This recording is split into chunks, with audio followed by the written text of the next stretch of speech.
વિધાનસભામાં ગોપાલ ઇટાલિયાની સભાથી રાજકારણ ગરમાયું. ગોપાલ ઇટાલિયાની વિસાવદરવાળીના દાવા સામે રાજકોટ પૂર્વના ધારાસભ્ય ઉદય કાનગડનું મોટું નિવેદન. અહીંયા સભા હતી અને લોકશાહીની અંદર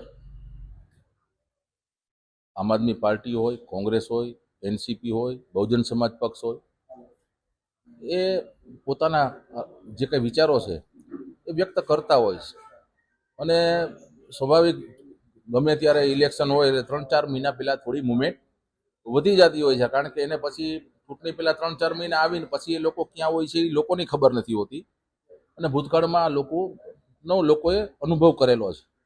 પરંતુ અમે 24/7 365 દિવસ લોકોની વચ્ચે રહી અમારી સમગ્ર કોર્પોરેટરની ટીમ હોય, સંગઠનની ટીમ હોય, અમારા આગેવાનો હોય, વડીલો હોય, બધા સાથે મળી, દરેક સમાજના આગેવાનો હોય, સાથે રહી અને આ વિસ્તારમાં કેમ સુખ, શાંતિ, સલામતી, આ વિસ્તારમાં વિકાસના કામો અને જે નાના મધ્યમ અને ગરીબ માણસો છે એને સરકારની જે કાંઈ કેન્દ્ર અને રાજ્ય સરકારની 267 યોજના છે એનો લાભ કેમ મળે એના માટે અમારું જનસેવા કાર્યાલય ચાલુ છે. અને આપણે કહેતા આનંદ થાય, મારી પાસે 72,000 લોકો એટલે 72,000 લોકોનો નાના મોટા કામ જે કાંઈ કેન્દ્ર રાજ્ય સરકારની સહાય હોય અમે અપાવી હોય અને નાના મોટા કામ કર્યા હોય એનો સંપૂર્ણ નામ, સરનામું, તારીખ, એડ્રેસ સાથે કઈ તારીખે કામ માટે આવેલા એનો સંપૂર્ણ ડેટા પણ અમારી પાસે છે. અને લોકો, આ વિસ્તારની જનતા જાણે છે કે અમારી વચ્ચે રહી અમારા સુખ દુઃખમાં અમારો સાથી કોણ છે એ આ વિસ્તારની જનતા ખૂબ સારી રીતે જાણે છે, એટલે જ અમને આશીર્વાદ આપે છે. ખાસ ગઈકાલે એમની સભામાં એક વ્યક્તિ જે છે તે એવું બોલ્યા હતા કે ત્યાં વિસાવદરનો પણ કાઢા છે, દિલ્હીનો પણ છે. તેમનો આક્ષેપ હતો કે આ વ્યક્તિઓને ભાજપ પૈસા દઈને એ લોકો રીલ બનાવવામાં, સ્ટોરી બનાવવામાં માસ્ટર લોકો છે અને પોતે જ આવા લોકોને ઊભા રાખી અને આવા સ્ટન્ટ કરતા હોય છે. પણ એનું કામ છે, અમારું કામ એ નેગેટિવ કામ નથી, અમારું પોઝિટિવ કામ છે.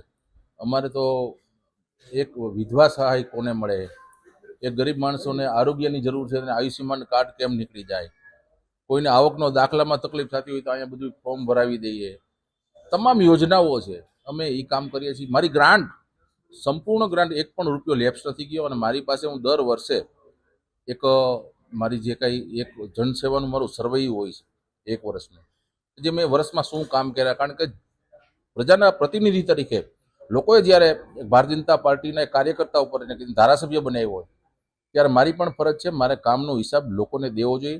અને દર વર્ષે હું બુક દ્વારા એ હિસાબ લોકોને આપું છું, મીડિયાને પણ આપું છું, મારા આગેવાનોને, અહીંના સમાજના આગેવાનોને, એસોસિએશનોને. અને હમણાં જ પાછું 3 વર્ષનો હિસાબની પણ બુક તૈયાર થઈ રહી છે.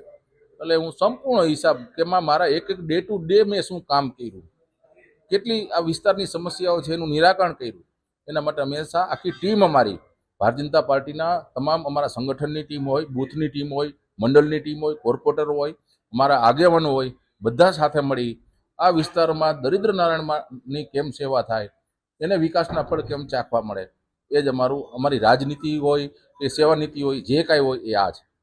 એમનો સવાલ ખાસ કરીને હરિયાળી સક્રિય થયો છે, એટલા કાંઠાને સક્રિય કરવામાં આવી રહ્યું છે, સભાને લઈને આપ કઈ રીતે? અરે આ બધું મીડિયાના વિષય હશે, પણ અમારો તો એ ભારતીય જનતા પાર્ટીના કાર્યકર્તા હતા, છે અને રહેવાના છે. અને એક પરિવારની ભાવના સાથે, એક વિચારને વરીને અમે કામ કરવાવાળા લોકો છે. અમારા માટે કોઈ હોદ્દો પદ કરતાં અમારા માટે રાષ્ટ્ર પ્રથમ છે અને લોકોની સેવા કેમ કરવી એ જ અમારા સંસ્કાર છે. એનાથી વધારે વિશેષ મારે કંઈ નથી.